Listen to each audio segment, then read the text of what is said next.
Bismillahirrahmanirrahim. Assalamualaikum warahmatullahi wabarakatuh. Waalaikumsalam warahmatullahi wabarakatuh. Terima kasih untuk waktunya kepada bunda-bundaku semuanya.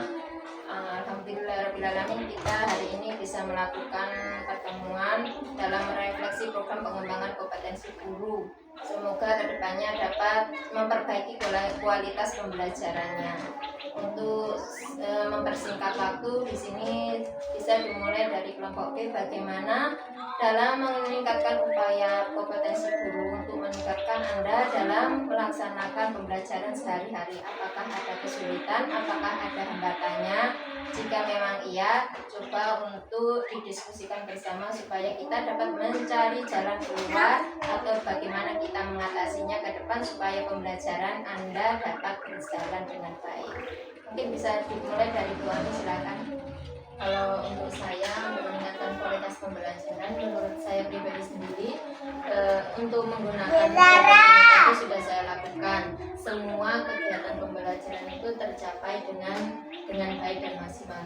Akan tetapi kendala yang saya temui, hambatan yang saya lalui itu hanya saat mengkondisikan anak-anak agar bisa benar-benar fokus saat pembelajaran. Kalau mereka mengerjakan itu sudah bisa semuanya kalau kelompok B.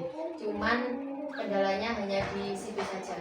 Mengkondisikan anak-anak itu sebagian masih sulit karena mereka akan mengganggu yang kurang konsentrasi itu mengganggu temannya yang sudah berfokus saat pembelajaran. Mungkin begini ya, untuk proses pembelajarannya bisa dibagi menjadi beberapa kegiatan.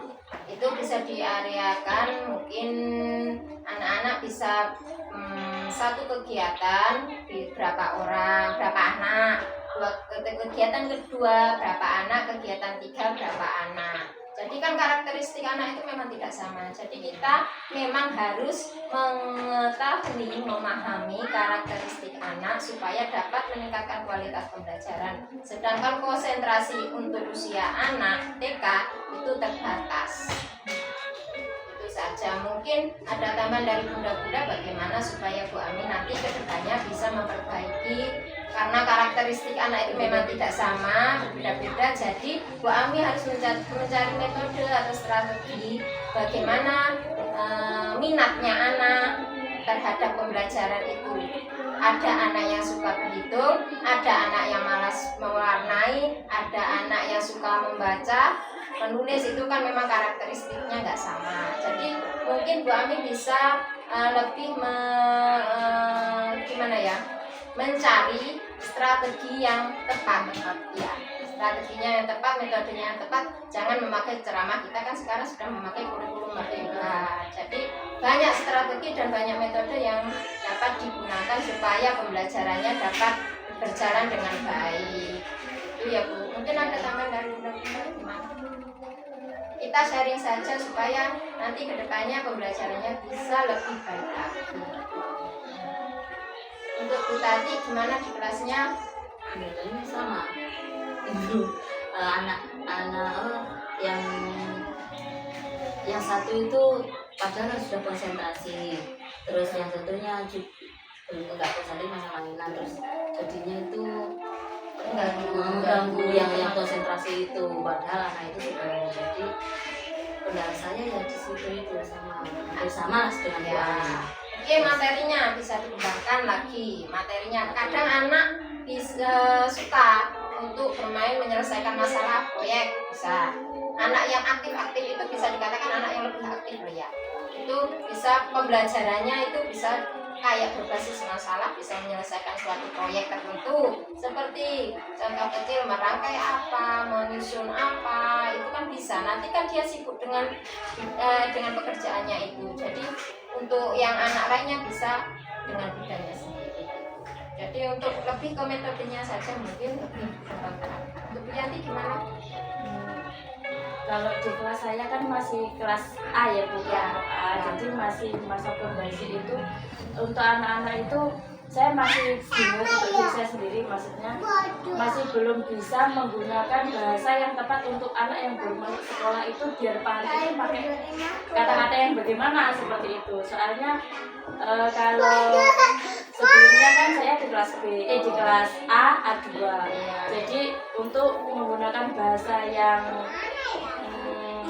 dasar itu anak-anak sudah paham. Tapi kalau anak yang masih baru itu masih kesulitan, kadang ada yang belum paham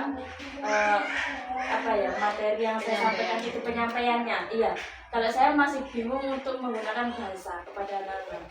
Mungkin bisa digarisbawahi mungkin cara penyampaiannya. Iya, cara penyampaiannya cara yang penyampaian tepat itu seperti apa? Yanti seperti apa pada anak yang baru awal masuk. Ya, iya. bisa digunakan dengan bahasa ibu. Kalau di TK itu bahasa ibu, jadi bisa menggunakan bahasa sehari-harinya dicampur dengan bahasa Indonesianya. Berarti untuk memperjelas pemahaman konsep awalnya anak-anak.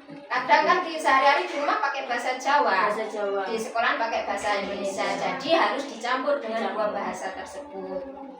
Jadi seumpamanya menjelaskan apa itu bahasa Jawanya seperti apa, nanti di Indonesia kan seperti apa. Oh, jadi ya. bisa pakai Dua bahasa bisa, nggak harus bahasa Indonesia bahasa baku tidak, karena kan bahasa ibu itu bagi anak itu kan sangat penting, karena kan memang kesehariannya kita di sini hanya beberapa jam, selebihnya di rumah. Sedangkan di rumah kita kan tidak mungkin untuk mengontrol setiap kegiatannya kan, bahasanya gimana sehariannya, terus komunikasinya dengan orang sekitar seperti apa kan kita nggak tahu. Kita hanya memperbaiki di sini. Jadi digunakan bahasa ibu, itulah bahasa Jawa, bahasa diberitahu dengan bahasa Indonesia itu saja sudah.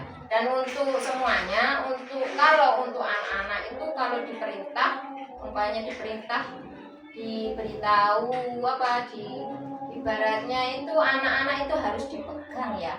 Kalau diperintah ayo dikerjakan, itu nanti tidak akan belum tentu dikerjakan, harus didekati dengan pendekatan, dipegang, terus dikasih tahu ayo itu dikerjakan. Ini caranya seperti ini. Kadang kan anak nggak sama, itu ada faktor dari orang tua juga.